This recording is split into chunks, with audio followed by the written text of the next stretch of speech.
इस मामले में हमारे नुमाइंदे मेहताब आलम ने अक़लियती तबके से ताल्लुक रखने वाले लोगों से बातचीत की। मध्य प्रदेश में हुकूमत जरूर बदल गई है, लेकिन सवाल ये है कि नई हुकूमत के साथ जो चैलेंजेस हैं वो चैलेंजेस क्या हैं। और अक़लियतों की बात करें कि अक़लियतों के जो इदारे हैं वो बीमार क्यों हैं, मदरसा बोर्ड की बात करें, उर्दू अकेडमी की बात करें, वक्फ बोर्ड की बात करें, हज कमेटी की बात करें या मसाजिद कमेटी, क्या इसको निजात मिलेगी या आज भी ये बीमार रहेंगे? इस पर बातचीत करने के लिए हमारे साथ मुस्लिम तंजीमों के नुमाइंदों के साथ साथ कुछ दानिश्वर मौजूद है। आइए उनसे जानते हैं।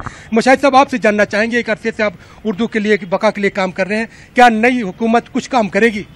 हाँ, उम्मीद की जाना चाहिए कि नई हुकूमत उर्दू के ताल्लुक से कुछ काम करेगी।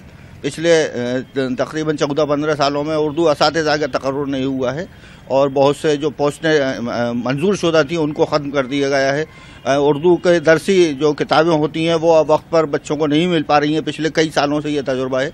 और जो उर्दू के ताल्लुक से फ़रोग़ की बात होती है वो कहीं भी नज़र नहीं आई पिछले चंद सालों में। यकीनी तौर पर जो है तवज्जो देनी चाहिए। यहाँ पर जो है मध्य प्रदेश में मदरसा बोर्ड भी है, वो मदरसा बोर्ड जो दिग्विजय सिंह हुकूमत में कायम हुआ था, हमें देख रहे हैं कि जो है पिछली जो हुकूमतें हैं, बोर्ड तो था, बोर्ड में चेयरमैन थे, लेकिन बोर्ड में चेयरमैन के अलावा दूसरी चीज़ें नहीं थी। और 3 साल से जो मदरसा बोर्ड के तहत जो मदरसे चल रहे हैं उनके 5,500 असातिज़ा को तनख्वाहें नहीं मिली। आपको लग रहा है क्या ये बीमारू रियासत जहाँ पर 2,10,000 करोड़ का कर्जा है वो मदरसों के साथ कुछ, उनके असातिज़ा के साथ कुछ इंसाफ करेगी?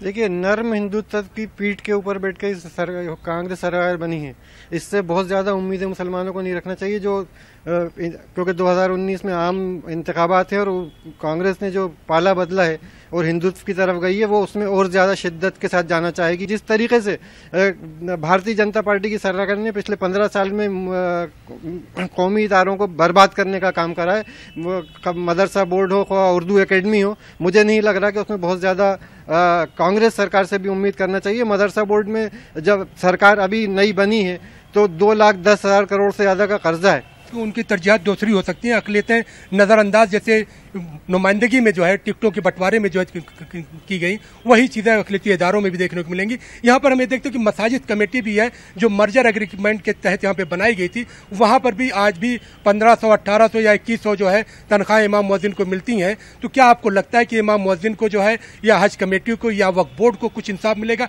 इनके दिन बदलेंगे, अच्छे दिन आएंगे? मतलब भाई ये है कि बीजेपी की गवर्नमेंट तो सिर्फ 15 साल से ही रही है, इससे पहले भी सरकारें रही हैं और लगातार कांग्रेस की सरकारें रही हैं।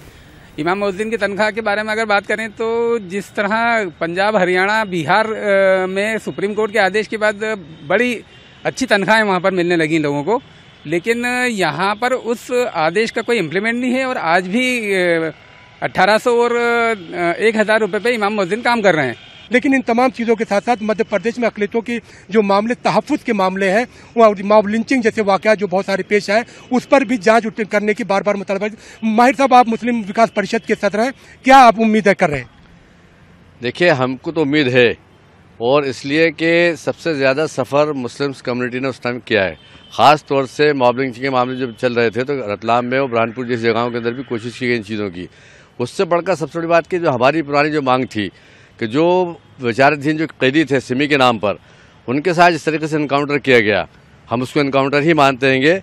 और ये कहा गया कि साहब लकड़ी की चाबी से ताले खुले, ये सब कुछ हुआ। तो हम ये चाहते हैं हम कि जो आने वाली सरकार जो हैगी, खासतौर कांग्रेस के जो मुख्यमंत्री हैं, उनसे भी हम मतलब कि इस बात की मांग करेंगे कि वो इसकी दोबारा जांच करें। हम देखते हैं नाज़रीन कि जो तमाम लोग जो है उनके अपने अपने नज़रिए और उनका मानना है कि अक़लियतों को ज़्यादा उम्मीद नहीं करना चाहिए, क्योंकि मध्य प्रदेश जो हुकूमत वो पहले से ही 2,10,000 करोड़ की कर्जदार है। ऐसे में अक़लियती इदारों पर जो है हुकूमत का फोकस नहीं होगा, बल्कि हुकूमत का फोकस जो है 2019 के चुनाव को लेकर होगा। किसानों के कर्जे की माफ़ी की बात हो सकती है, दूसरी बातें हो सकती हैं, लेकिन अक़लियतों को अब भी इंतज़ार करना होगा। कैमरामैन अजय के साथ मेहताब आलम, न्यूज़ 18 भोपाल। सिख मुखालिफ फसादात में मुजरिम ठहराए गए सज्जन कुमार ने कांग्रेस पार्टी से इस्तीफा दे दिया है। उन्होंने पार्टी की इब्तदाई रुकनियत से इस्तीफा दिया है। उन्होंने इस्तीफा पार्टी के सदर राहुल गांधी को रवाना कर दिया है। वाज़ेह है कि कल हाई कोर्ट ने सज्जन कुमार को सिख मुखालिफ फसादात में मुलव्वस होने का मुजरिम ठहराया था। अदालत ने सज्जन कुमार को उम्र कैद की सजा सुनाई है। सिख मुखालिफ फसादात में सज्जन कुमार को सजा सुनाए जाने के मामले पर आम आदमी पार्टी लीडर संजय सिंह ने अपने ख्यालात का इजहार किया। सरकार जब हमारी बनी थी, हमने पहला काम किया था, अरविंद केजरीवाल जी ने SIT बनाने का काम किया था 1984 के कत्लेआम को लेकर, और उसमें अगर वो SIT जिंदा होती तो उसके तहत जांच होती और आज बहुत सारे लोग जेल के शिक्षों के पीछे होते। 34 साल लग गए सज्जन कुमार को उम्र कैद की सजा होने में। 34 साल तक पीड़ित परिवार, जिनके यहां कत्लेआम हुआ, जिनके परिवार के लोगों को खुलेआम जलाया गया, मारा गया, उनकी पीड़ा का एहसास क्या हम लोग कर सकते हैं? दंगे जहां जहां भी हुए, वो चाहे 84 हो, चाहे 93 हो मुंबई, चाहे 2002 हो गुजरात, इन सब के आरोपियों को सख्त से सख्त जल्द से जल्द सजा होनी चाहिए।